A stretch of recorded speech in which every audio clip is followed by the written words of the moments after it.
everyone again. It's a great pleasure for me to introduce our second speaker today, who is going to tell us about the Youth for Success platform and the 4 barriers. Please join me in welcoming home Molly Desson.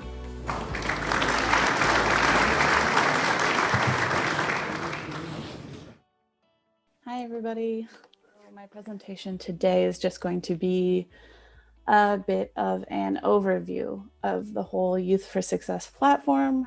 We're going to start with the structure, a little bit of information about who we're helping, what we're doing, and then we'll get into more depth on the barriers themselves.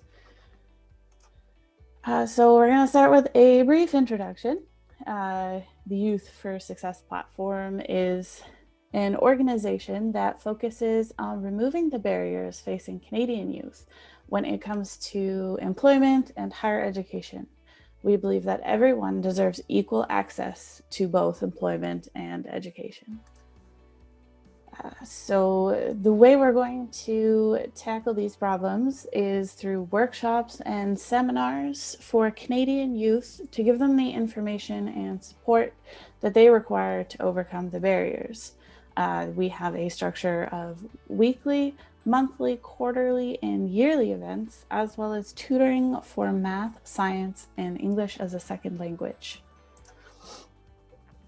So the barriers that we are looking to give the youth some help with are drug addiction, criminal records, a lack of language, and educational gaps.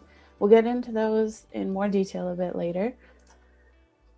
So we're looking to help Canadian youth from middle school age to university age, whether they were born in Canada or they moved here from somewhere else, just as long as they live in Canada.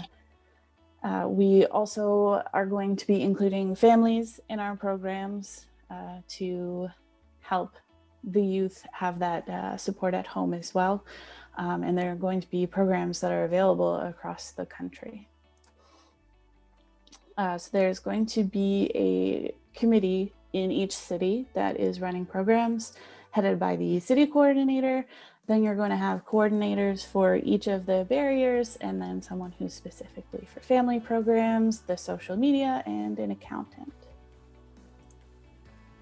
So we talked about how often the activities are going to be, but what will they look like? We're going to have the weekly events. Now, these aren't running this way due to COVID-19, but the hope is that we'll be able to get more into this in the future. They're going to be taking place on weekends in local community and cultural centers. The workshops that are held there are going to revolve around the culture in whose center they are taking place. So for example, if the workshop is in the Turkish center, there might include folk dance or calligraphy. There's going to be online tutoring sessions for English as a second language, as well as English for academic purposes. There's also going to be tutoring sessions for math and science to help with that educational gap. So the monthly events are going to have a few purposes. They're going to be information meetings where we do a recap of the previous month's activities, as well as an overview of what we have planned for the coming month. There's going to be presentations from guest speakers and experts who are going to address various aspects of the barriers that youth are facing. There might be panel discussions with experts in the field as well. And afterwards, there's going to be an opportunity for socialization. Right now, that'll be online, but in the future, hopefully, we're going to do a little bit of a reception with snacks and drinks and stuff. So the quarterly events. So these are going to be scheduled around the school year in summer and winter. They're going to involve a little bit of traveling, maybe to a different province or camp. The goal here is so that the youth who go together They're going to work on their teamwork skills, and ideally they'll form some friendships as well. There's going to be motivational speakers that are going to be invited to the camp to speak with the youth and maybe participate in some activities with them. And then, of course, because it's camp, there's going to be your regular camp activities like outdoor sports and crafts and music.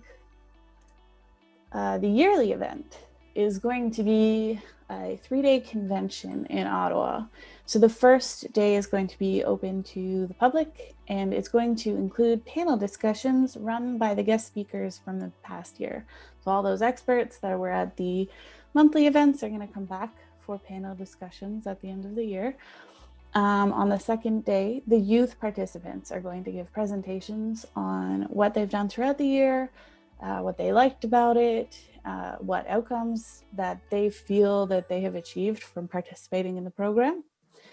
And then on the third day, the platform managers are going to present a report of the previous year, such as how many volunteers we had at the beginning, how many volunteers we ended with, how many community partners, how many youth participants. So just get all those statistics to see what the program sort of looked like and how it changed over the year. And then they're going to give projections and recommendations for the coming year. There's also going to be a reception at the end of it. We're going to invite people from the government, people from universities and colleges, journalists, activists, the youth themselves, of course, and a variety of other people.